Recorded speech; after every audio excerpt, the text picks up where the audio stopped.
Keadaan politik Indonesia pada awal kemerdekaan. 1. Kedatangan tentara sekutu dan nikah. Setelah berhasil menang dalam Perang Dunia II, kemudian pasukan sekutu yang mendapat tugas masuk ke Indonesia adalah tentara kerajaan Inggris yang dibagi menjadi dua, yaitu ada SEAC dan SWPC.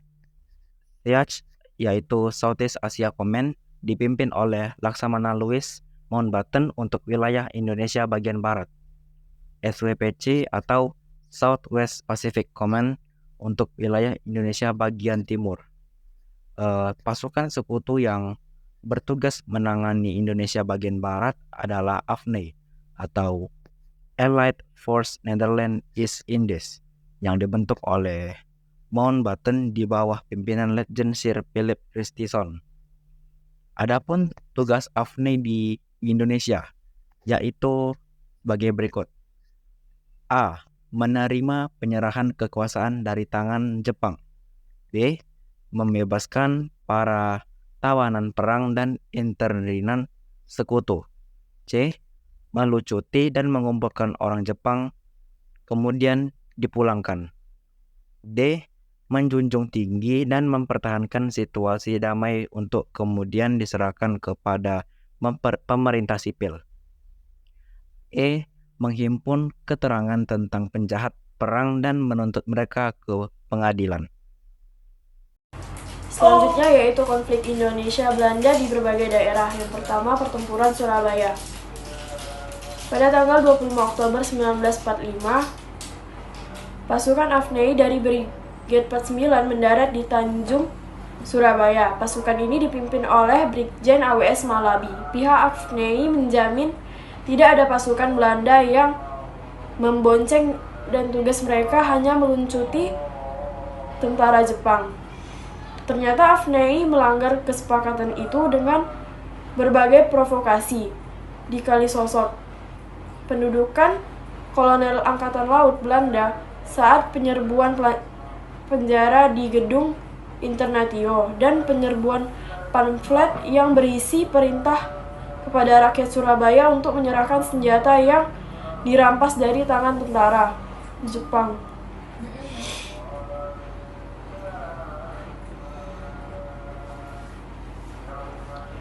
Tindakan provokasi tersebut telah menghapus kepercayaan pemerintah Republik Indonesia terhadap AFNI. Pemerintah Republik Indonesia segera memerintahkan para pemuda TKR untuk bersiap-siap. Pada tanggal 27 Oktober 1945, terjadilah pertempuran antara pasukan Indonesia melawan AFNI. Pertempuran meluas menjadi serangan umum terhadap kedudukan di AFNI di seluruh kota. Presiden Soekarno dihubungi oleh Komandan Divisi Jenderal D.C. Houghton untuk membantu meredakan serangan pasukan Indonesia. Pada tanggal 29 Oktober 1945, Presiden Soekarno didampingi Muhammad Hatta dan Amir Syarifuddin tiba di Surabaya. Pemerintah Republik Indonesia dan AFNI mencapai kesepakatan untuk membentuk panitia penghubung atau kontak komit untuk menjernihkan kesalahan pemahaman dan menyerukan gencatan senjata. Gencatan senjata berakhir setelah terjadi insiden di gedung Internatio yang menewaskan Brigjen Malabi. Peristiwa itu menyulut kemarahan pimpinan AFNI. Mereka kemudian menambahkan pasukan di bawah pimpinan Maijen Ece Mansrek. Pada tanggal 9 November 1945, AFNI mengeluarkan ultimatum. 1. Pihak AFNI menuntut balas atas kematian Brigadir Malabi yang menjadi tanggung jawab rakyat Surabaya. Berikut. 2. Menginstruksikan kepada seluruh pimpinan pemerintahan pemuda dan TKR untuk melapor dan menyerahkan senjata serta menandatangani pernyataan penyerahan tanpa syarat. Ultimatum disertai ancaman pihak sekutu dan akan menggempur Surabaya dari darat, laut, dan udara apabila rakyat Surabaya tidak menjalankan instruksi sampai batas waktu yang ditentukan, yaitu pada tanggal 10 November 1945 pada pukul 06 WIB. Sementara itu, pemerintahan Republik Indonesia melalui Menteri Luar Negeri Ahmad Subarjo menyerahkan keputusan kepada rakyat Surabaya. Kemudian, Gubernur Suryo melalui siaran radio mengumumkan secara resmi penolakan terhadap ultimatum AFNEI. Dengan penolakan tersebut, rakyat Surabaya telah siap untuk berperang. Komandan Pertahanan Sungkono membagi Surabaya dalam 3 sektor pertahanan. Pertama, sektor barat dipimpin oleh Kunkia, sektor tengah dipimpin oleh Kretarto dan Marhadi, serta sektor timur dipimpin oleh Kadim Prawiro Diharjo. Bung Tomo membakar semangat juang rakyat Surabaya melalui radio Jalan Mawar nomor 4 untuk mengenang perjuangan para pahlawan. Ketika melawan pasukan sekutu, di Surabaya dibangun Tugu Pahlawan dan pada tanggal 10 November diperingati sebagai Hari Pahlawan. B. Pertempuran Ambarawa Magelang. Pertempuran ini terjadi antara pasukan TKR Rakyat Indonesia dan pasukan Sekutu Inggris. Pertempuran ini berlangsung tanggal 20 November 1945 sampai dengan 15 Desember 1945. Adapun latar belakangnya adalah insiden tersebut terjadi di Magelang, mendaratnya Brigade Artileri dari Divisi India ke-23 di Semarang pada tanggal 20 Oktober 1945. Pada tanggal 26 Oktober berkembang pertempuran antara pasukan TKR dan pasukan gabungan Sekutu Inggris serta NICA. Insiden berhenti setelah Presiden Soekarno dan Brigadir Jenderal Battle datang ke Magelang pada tanggal 2 November 1945. Selanjutnya diadakan perundingan gencatan senjata dan memperoleh kata sepakat yang dituangkan dalam 12 pasal. Isi naskah tersebut antara lain: 1. Pihak sekutu tetap akan menempatkan pasukannya di Magelang untuk melindungi dan mengurus evakuasi. Jumlah pasukan sekutu dibatasi sesuai dengan keperluan. Yang kedua, Jalan Ambarawa Magelang terbuka sebagai jalur lalu lintas Indonesia Sekutu. Yang ketiga, Sekutu tidak akan mengakui aktivitas NICA dalam badan-badan yang berada di bawahnya. Ternyata pihak Sekutu mengingkari janjinya. Kemudian pada tanggal 20 November 1945 terdengar berita bahwa di Ambarawa telah pecah perang antara pihak Sekutu dan TKR di bawah pimpinan Mayor Sumarto. Tentara Sekutu yang ada di Magelang pada tanggal 21 November 1945 secara diam-diam mulai ditarik mundur untuk menuju Ambarawa. Sambil gerak mundur ke Ambarawa, tentara Sekutu terus melakukan teror terhadap penduduk. Oleh karena itu pihak TKR melakukan pengejaran. Sampai dengan di Pingit, Sekutu masih melakukan teror dan perusakan sehingga banyak korban jatuh dari kalangan rakyat. Pasukan TKR di bawah pimpinan Mayor Imam Adrogi terus melakukan pengejaran dan menekan Sekutu.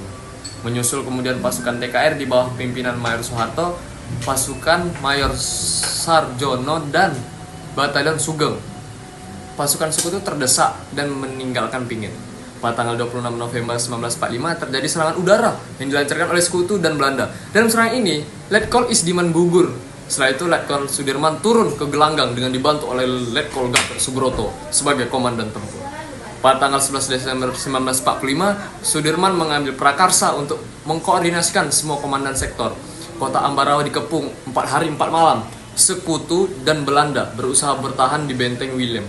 Akhirnya, pada tanggal 15 Desember 1945, Sekutu dan Belanda meninggalkan Ambarawa menuju ke Semarang melalui Ngasinan. Kemenangan pertempuran di Ambarawa ini mempunyai arti penting yang karena apabila musuh berhasil menguasai Ambarawa, akan mengancam 3 kota sekaligus, yaitu Surakarta, Magelang, dan Yogyakarta sebagai markas tertinggi TKR. C. Bandung Lautan Api. Pasukan AFNEI memasuki kota Bandung sejak bulan Oktober tahun 1945. TKR bersama rakyat sedang berjuang merebut senjata dari tangan Jepang.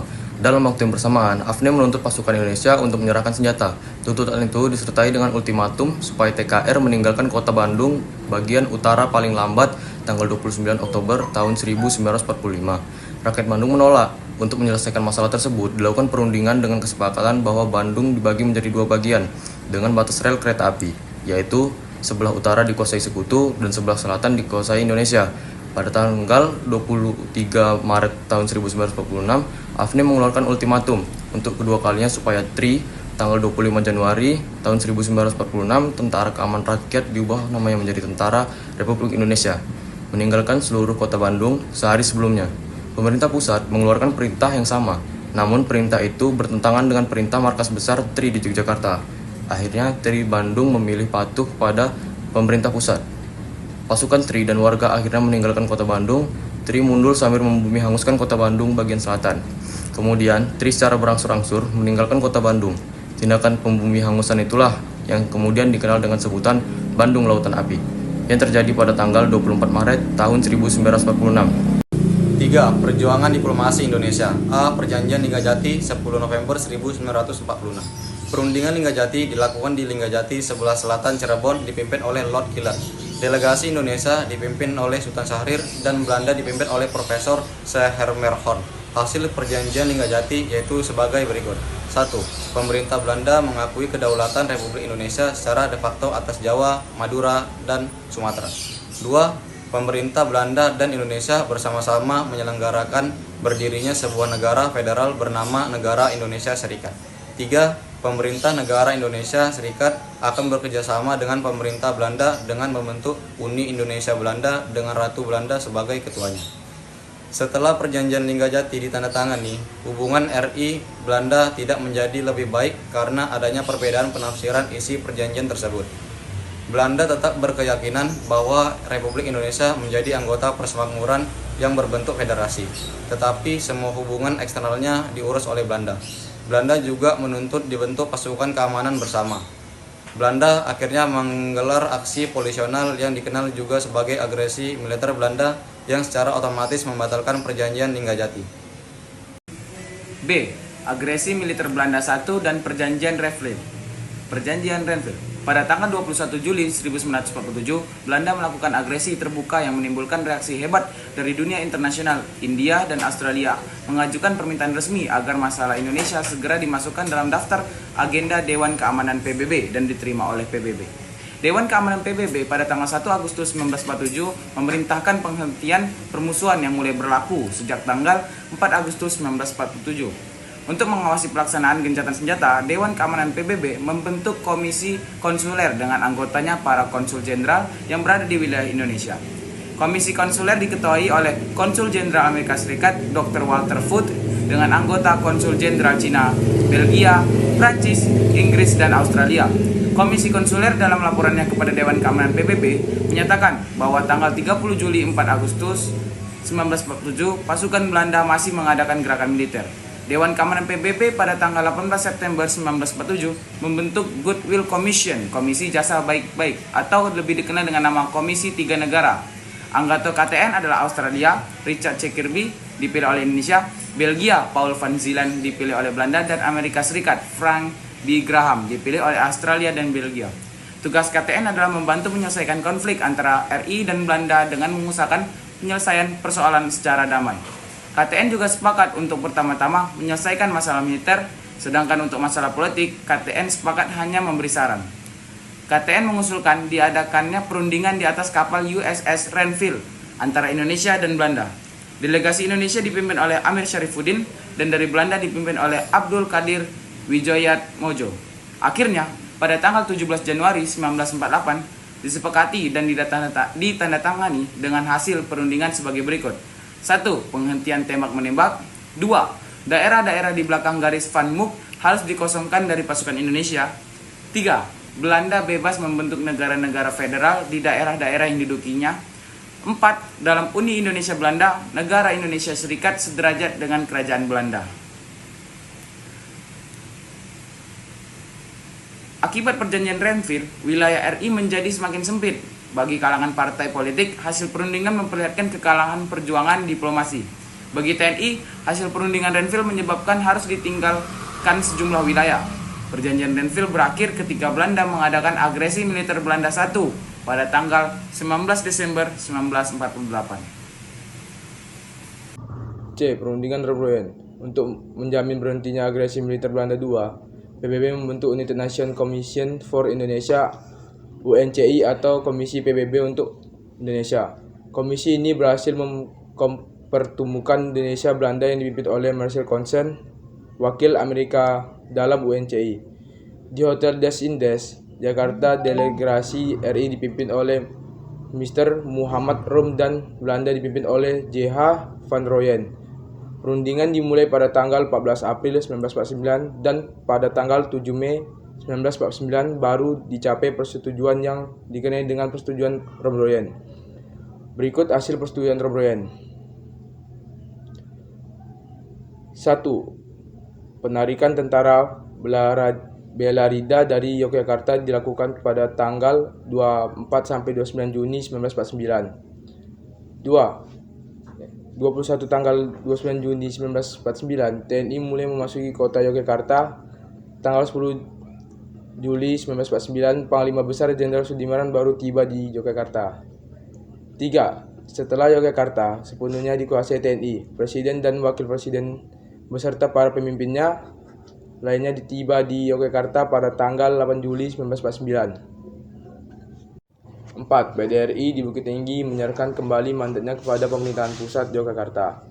Penyerahan ini dilaksanakan pada tanggal 13 Juli 1949. Sebagai lanjut perundingan Rum-Rooyen diadakan perundingan konsultasi antara RI, BFO, dan Belanda di Bangka pada tanggal 22 Juni 1949 yang dipimpin oleh Churchill Australia. Berikut hasil perundingan tersebut. 1.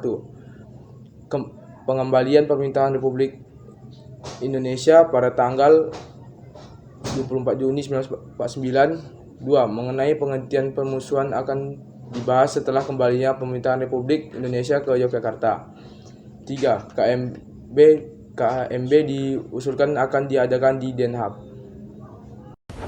D. Konferensi Inter-Indonesia. Latar belakang adanya konferensi Inter-Indonesia adalah adanya keinginan menjalin persatuan dan sikap bersama untuk menghadapi Belanda dalam KMB. Konferensi Inter-Indonesia berlangsung 2 tahap.